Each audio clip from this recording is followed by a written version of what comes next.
DreAllDay.com. Tuned into the show where you learn the discipline to show up day after day to do the work, the confidence to put yourself out there boldly and authentically, and the mental toughness to continue showing up, doing the work, putting yourself out there even when the success you've expected to achieve is yet to be achieved. And on top of all this, you get a huge dose of personal initiative. That is the go-getter energy that moves any one of us, including yourself, to go and make things happen instead of waiting for things to happen. And then we put all this together into a series of frameworks, approaches, insights, strategies, and techniques, all underneath the umbrella of one unifying philosophy, one universal philosophy that is called work on your game.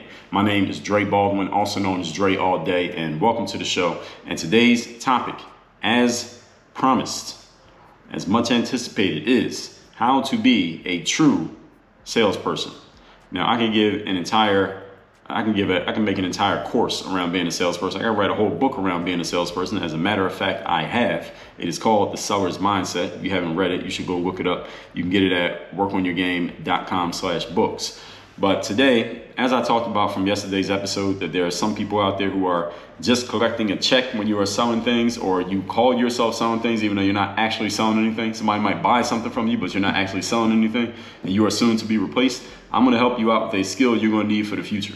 Now, before I get further into this introduction, let me tell everybody that I send out a daily motivation text message every day, free of charge, to everyone who's in my texting community. If you would like to receive that text, and you should want to receive that text me at the following number, 305-384-6894. The text is completely free of charge, and every single day you will get that daily motivation message free from me, straight to you, to your phone, every single morning. And a bonus that I didn't even mention, you can respond to any one of those text messages, and you will be talking directly to me by replying to one of those texts. Now, today's topic is about how to be a true salesperson. As I told you in yesterday's episode, you need this skill of selling because you will soon be replaced if you're not selling anything at your job right now. If you're not turning prospects into buyers, actively engaged, turning prospects into buyers and doing so efficiently, because a machine can replace you just like they did at Whole Foods, just like they do at the local grocery stores, and they do in a whole lot of other places these days. You could even call a condo or an apartment building that you want to take a look at, and they'll have a text message bot respond to you instead of actually having a human being respond to you. So any of you who's working at a place where there are bots or computers doing jobs that used to be done by humans, all right, do not get fat and happy in those places. They're your bosses, the same people who hired those companies that brought in the bots and the computers.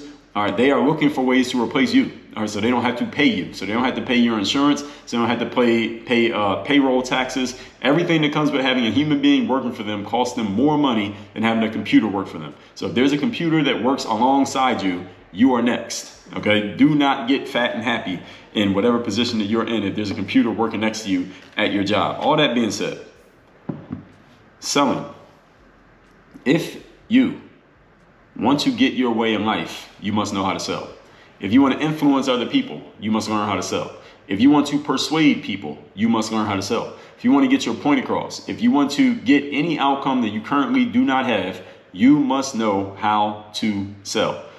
And there are times that you sell things unintentionally. You don't even know that you're selling, but you're able to make a sale. We all have had that happen. But wouldn't it be better, and wouldn't you sleep easier at night if you knew how to sell on purpose? You're consciously saying, I'm trying to produce this outcome. I'm going to go about it this way. And then you actually followed your own plan and you were able to do it. And you could predict that you're able to produce a certain outcome. Wouldn't that feel a lot better if you did it that way?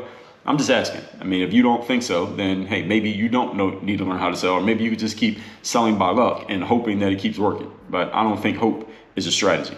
Actually, I know that hope is not a strategy, but if hope is a good strategy for you and it's been working, okay, you just keep going through your life hoping, and I hope that works out for you. I doubt that it will, but hey, you're the one who wanted to hope. Today, we're going to talk about how to be a true salesperson. And we're going to start with the mindset part, but we're also going to get into some tactical stuff as well, all in today's episode. So you should take notes on this one. You should take notes on every episode of the show, as a matter of fact, but especially those of you who need to learn how to sell. Those of you who want to start your own business, those of you who already have a business, but your business is not producing the kind of return on investment that you want it to produce, given your time and attention and effort investments, is because of something that you are missing or do not know about selling. All right, that's why you're not getting the returns, because for you to make money, you have to sell something, right? I mean, I think we all agree to that. So there's something that you're missing, not doing, or not knowing that is causing this situation. Let's fix it. Point number one. Today's topic, once again, is how to be a true salesperson. Understand your moral obligation. Yes, there is a moral obligation when it comes to selling. And here it is. And if you disagree with this, you can leave it. But if you agree, you should take it. When you have an offering that will help another person, it is your job to help them have it, i.e., to sell it to them. Let me say that one again, just in case you missed it.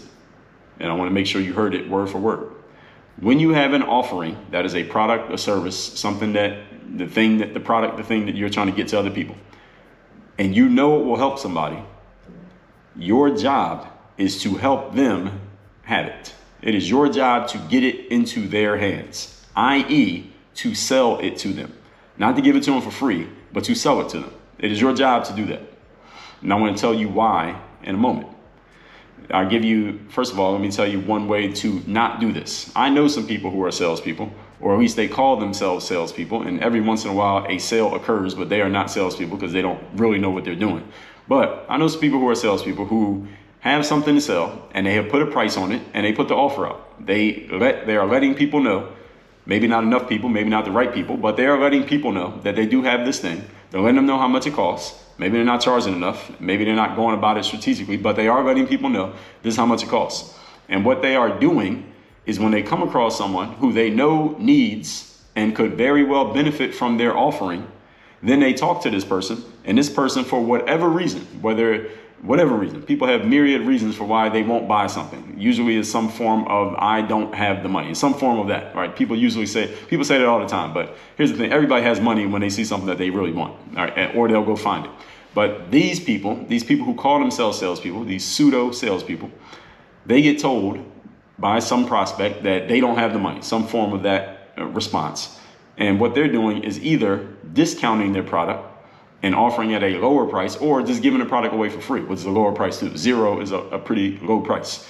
I've seen many salespeople do this. I've seen it in person. I've heard many salespeople tell me that they've done this. And I'm telling you, you are violating your moral obligation every time you do this. So don't ever do this again.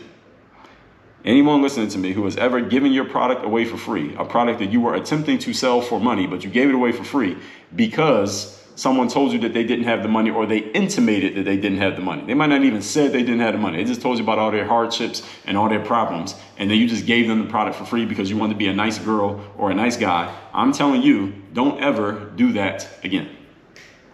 Is everybody clear? Is anyone unclear on what I just said? It is your moral obligation to sell it to them. In other words, to create an exchange. They give you money, you give them the thing, whatever you're selling. That's your job. It is not your job to have the product and hope that somebody finds you or finds it. It is also not your job to order take, i.e., you stumble into some sales simply because you're around and somebody finds you and they do more selling than you do and you're the actual alleged salesperson.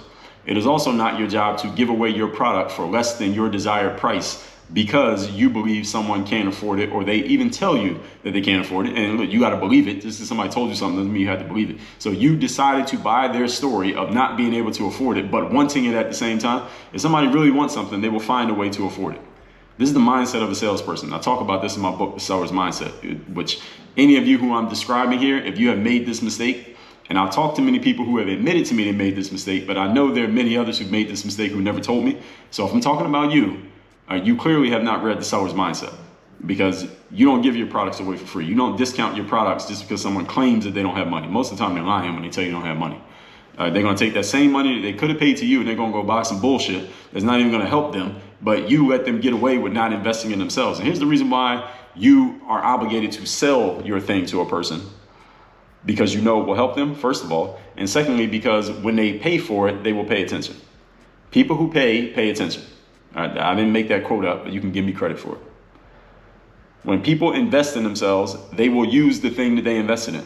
You give someone something for free, they will not value it simply because they didn't put anything into it. All right, they didn't have to put anything in order to get it, unless you wanted to give it away for free. Now, if you want to give something away for free and people don't value it, then that's fine. All right, the agreement was made from the beginning. But if you're selling something for $10 and you give it away for $0, or you discount your price for $5 if somebody says they don't have $10, then they're not going to value the thing simply because they didn't have to invest in order to get it. At least they didn't have to invest all the way, full price, in order to get it. It is not your job to order take. It is not your job to give away your stuff. You are not a charity unless you run a 501c3. But if you're a nonprofit organization, this episode is not really for you. But actually, charitable people who go out for charitable donations, some of the best salespeople out there. And one of the reasons is because they understand their moral obligation to get that money to help the sick children or the animals or the ozone layer or whatever it is they're collecting charity for. They're actually very, very good salesperson people. You learn a lot from people running nonprofits. But the point is, it is your moral obligation to sell things to people who need it. Order taking is not the job. Do not abdicate from the process of persuasion and influence. It is your job to persuade and influence people. Any of you who's a hesitant salesperson, all right, I'm talking to you. I think I've made that clear so far. You need to get your mind and your spirit right around the concept of what exactly you do and what exactly you offer. And you need to believe in it enough that you are willing to have conversations with people and to persuade and influence them to give you money for it. You will be forever hesitant when or if you do not believe in your product. If you don't believe in what you're offering, or you don't believe in yourself, or you don't believe in the value of it, i.e. what you're asking for in exchange for it, which usually is less than the actual value. Usually we sell things for less than its actual value. This book, The Third Day, all I ask you to do is cover the shipping. If you live in America, that's $9.95. This book will give you at least $1,000 in value if you read it and actually follow what I say in the book. So the value is way higher than what I'm actually asking you to invest in order to receive it. But if I didn't believe that, then I wouldn't keep talking about the book. I couldn't influence not one person to get it if I didn't believe what I just told you. So if you don't believe in what you're offering, you will never get another person to believe in it. So it starts with you. I told you about this when it comes to building your brand. This was episode number 779. Branding starts with what you say about you. When you change what you say about yourself, how other people feel about you will automatically change because they can feel your energy. They can feel the way you're showing up. So if you don't believe in your product, or you don't believe in yourself, or you don't believe in the price of your product, or you don't believe enough in the price of your product for you to say it out loud to another person, then you will never make sales. You will be a hesitant salesperson. And the problem with being a hesitant salesperson is that, as I told you in the previous episode, 1928, I mentioned this in the previous episode. In episode 1928, I told you that timid salespeople starve to death. And that's a play on a phrase by the famous Zig Ziglar, who said, he said, timid salespeople have skinny kids. Meaning, their kids are skinny because the kids don't get a lot of food to eat because the salesperson, mom or dad, is not making enough sales to buy groceries. All right, you don't want to be that person. And this leads to another problem. Point number 2. Today's topic, once again, is how to be a true salesperson. Here's the second thing that you must do. So the first thing, we clear, you must understand your moral obligation. It is your obligation to sell things to people who need it when you know that it will benefit them, even if they don't quite understand it, or even if they have some excuse about why they can't pay for it. Point number 2, sell something that you believe in. Because if you don't believe in what you're selling, then you will be unwilling to have uncomfortable or potentially uncomfortable conversations with people who have all the excuses lined up for why they shouldn't pay you for the thing that you're selling.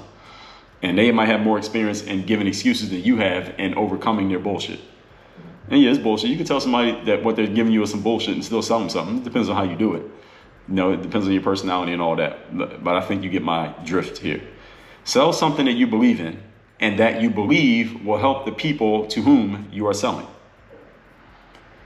So not everybody in the world needs to be a customer of your offering, whatever you're offering.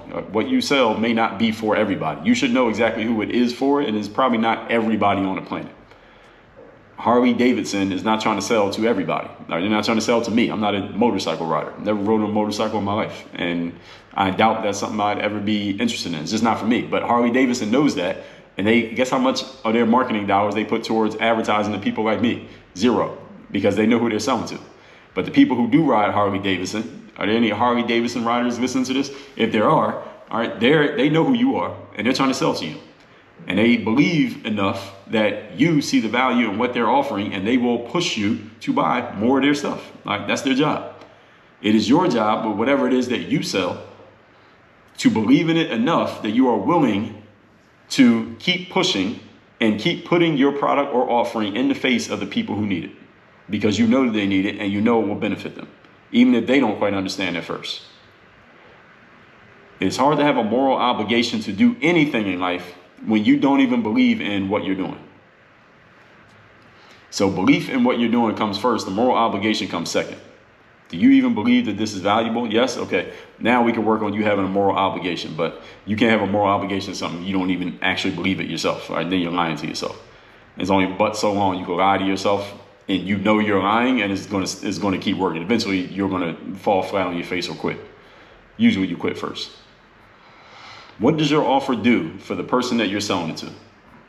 If you can't answer that question, you will not do too well in sales. Let me ask the question again. You should write this one down. And you should have an answer to this, an answer that you can say over and over again without looking at something that you wrote down. You should be able to answer it just by talking.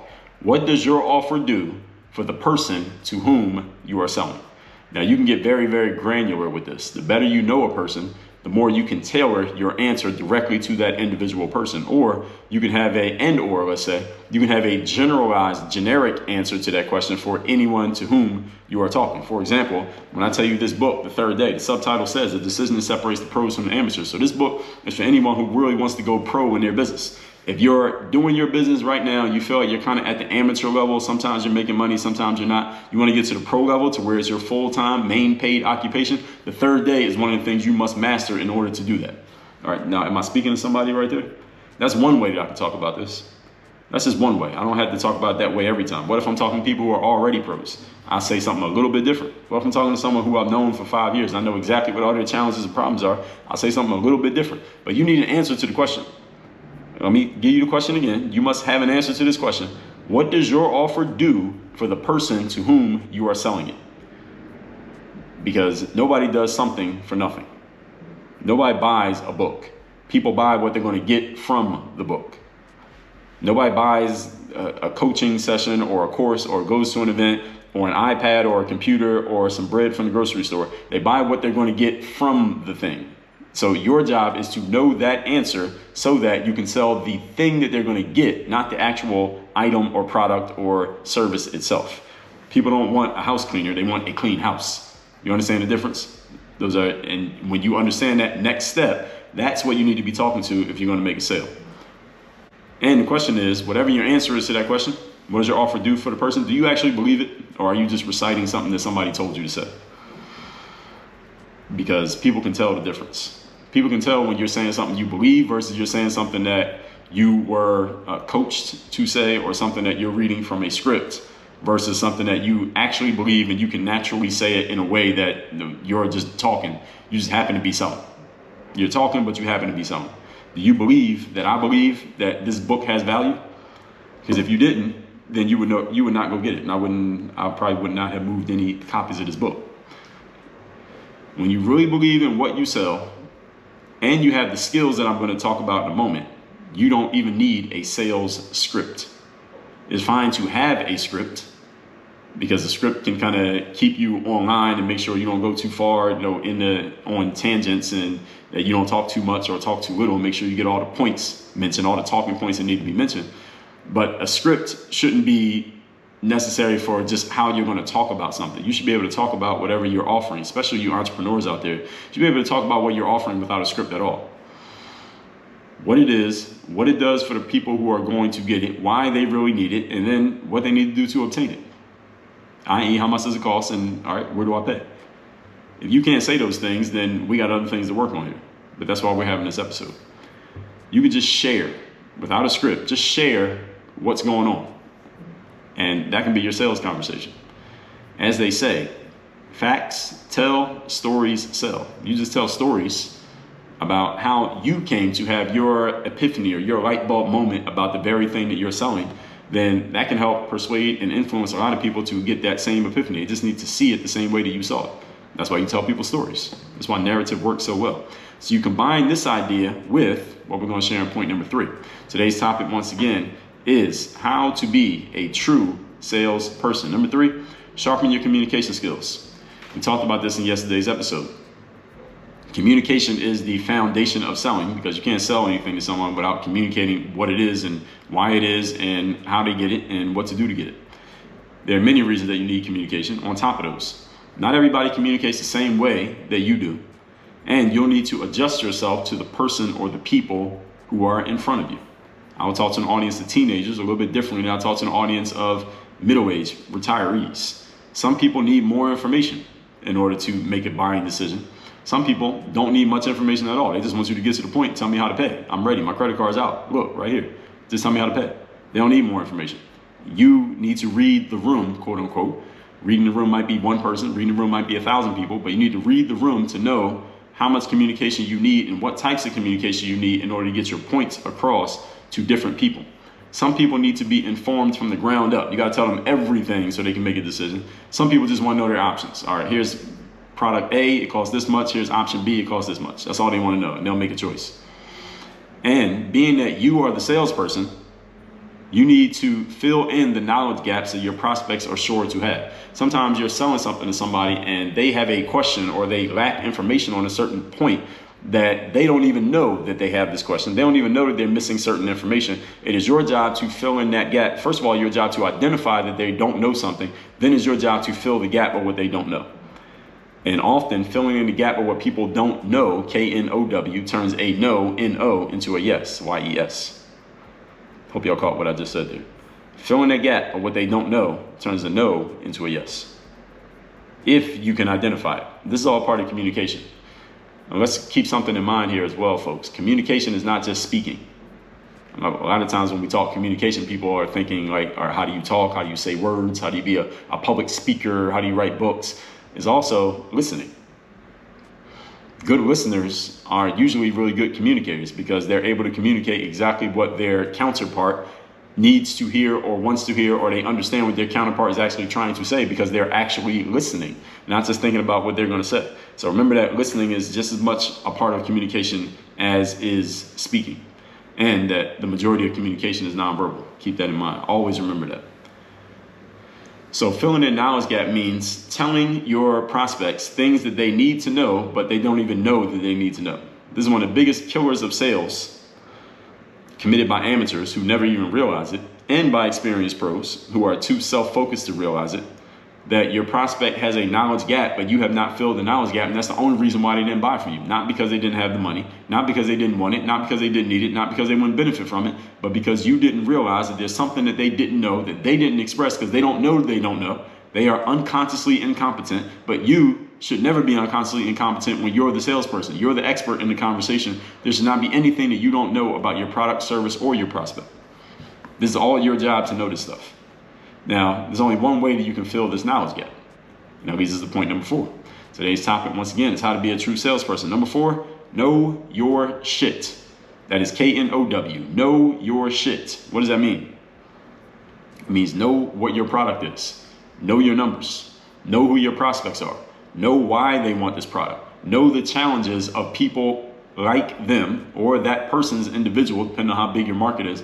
Know the challenges that people like them have so that you can speak directly to those challenges when you're having a sales conversation. So you can speak directly to their emotions and their real needs, because their actual need is not for the widget that you are selling or the book that you are peddling or the service that you're offering. That's not their need. Their need is the results of the widget or the book or the service.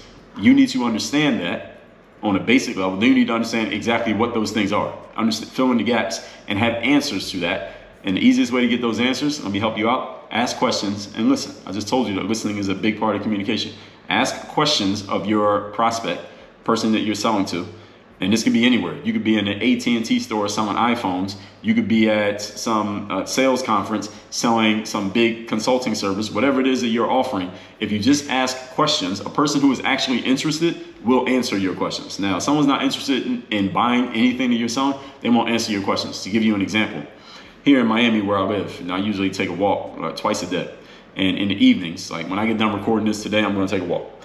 And in the evenings where I live is a lot of foot traffic in this area. So when I'm walking through certain parts, I know every few months or so, there's some company, who knows what these companies are, they send workers who stand outside on the corners where all the foot traffic is at, and they know people are going to be walking by the hundreds and thousands every evening. They stand outside, and every person who walks by, they have workers standing out there. They try to stop you, and they'll ask you something like, hey, can I ask you a quick question? Or, hey, have you ever heard of this? Or, hey, do you know about our company? They just try to get you to stop. They have some line that they say that tries to hook you to stop you from walking and start asking you questions. Eventually, they're going to try to sell you something.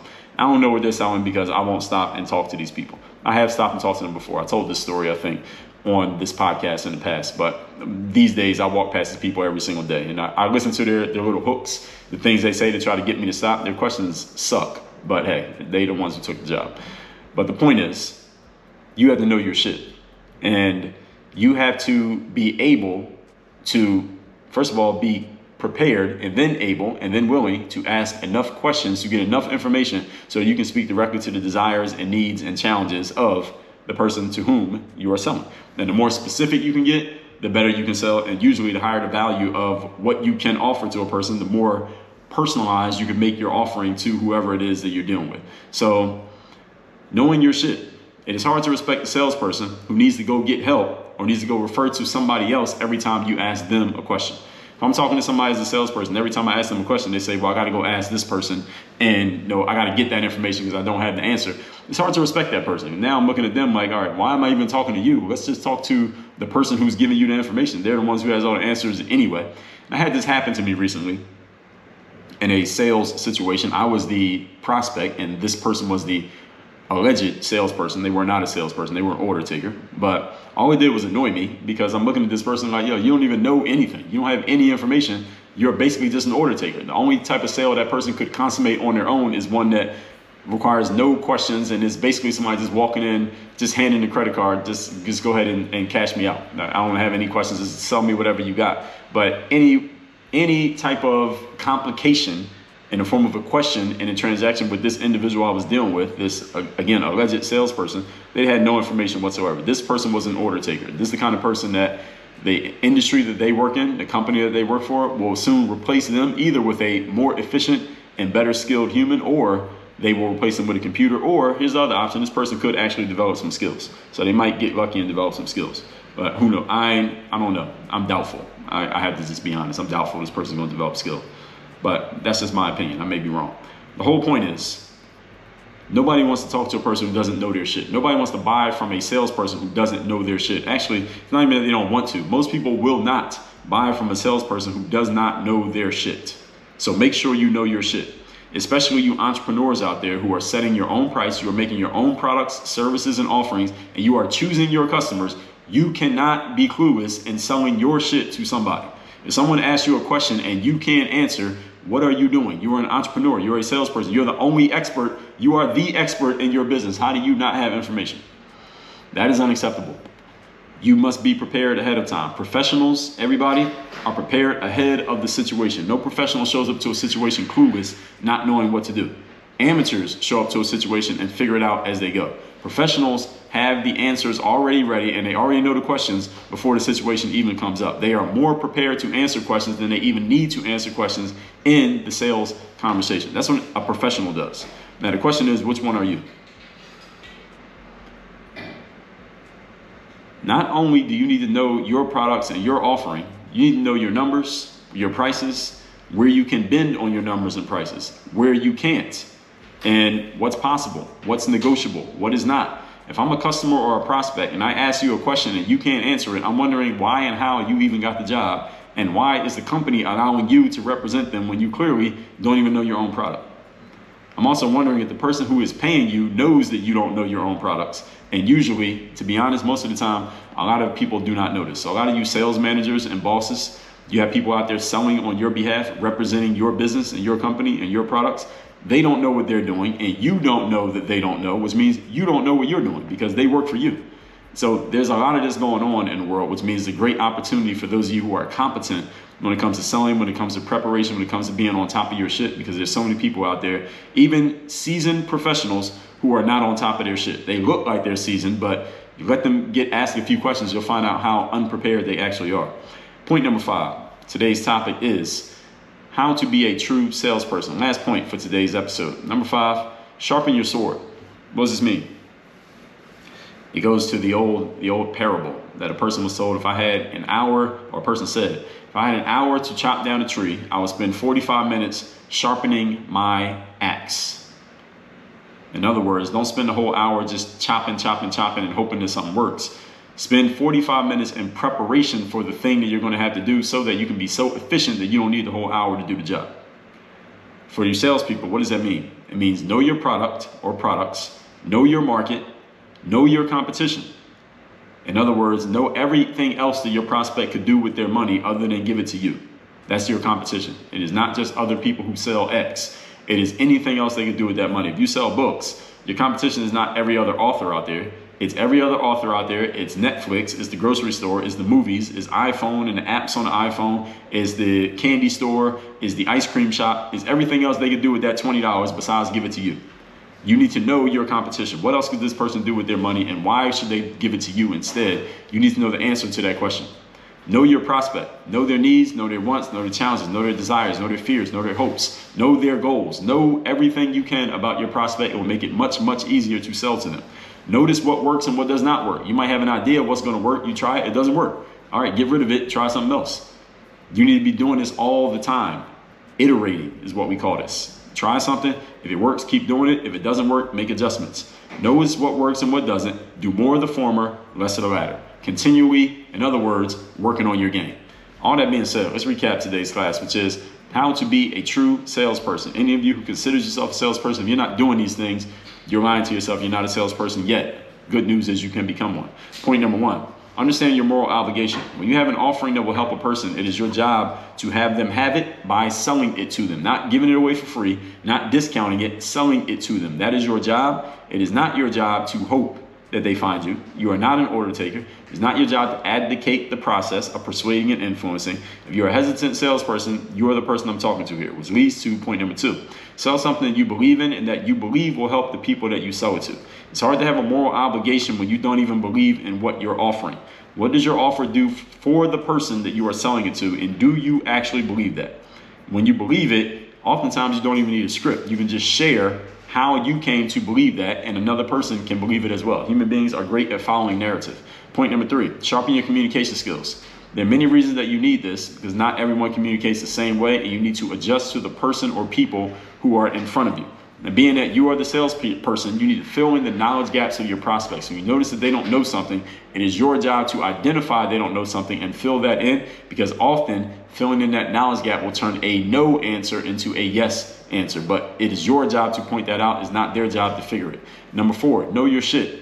It's hard to respect a salesperson who needs help to answer a question when they're talking to a prospect, because that prospect's not going to respect you, because they're like, you don't even know what you're talking about. You don't even know your own stuff. You don't even know your own product. Why am I even talking to you? Why not just talk to the person who actually has the information? So you need to know your numbers, know your prices, know what you can negotiate, know what you can't. Make sure you have all this stuff prepared ahead of time. It's better to have it and not need it than to need it and not have it. And any of you sales people who are, owners or managers who have salespeople working for you, if they don't know their shit and you don't know that they don't know their shit, that means you don't know your shit, because you're not even on top of your own staff and it's costing you money. And number five, sharpen your sword. Know your product, know your market, know your competition, know your prospect, know what works and what doesn't, or pay attention to what's working and what's not, because these things can change. Do more of the former, less of the latter. In other words, continually work on your game. All that being said, text me to get my daily motivation text free of charge straight to your phone every single day. My number is 305-384-6894. And when you're ready to get serious about your game, you're ready to start working with me on a deeper level than listening to this show, keep listening to the show, but you're ready to work with me on a deeper level so we can get specific on what you're working on in terms of your business, in terms of your personal growth, in terms of your strategy, in terms of your focus, in terms of not only what you need to do, but also what you need to stop doing. Join me at workonyourgameuniversity.com. That's where you can see my coaching programs, my courses as well. When you're ready to get into that, that's where I'm at. That's at workonyourgameuniversity.com. Work on your game. Dre all day.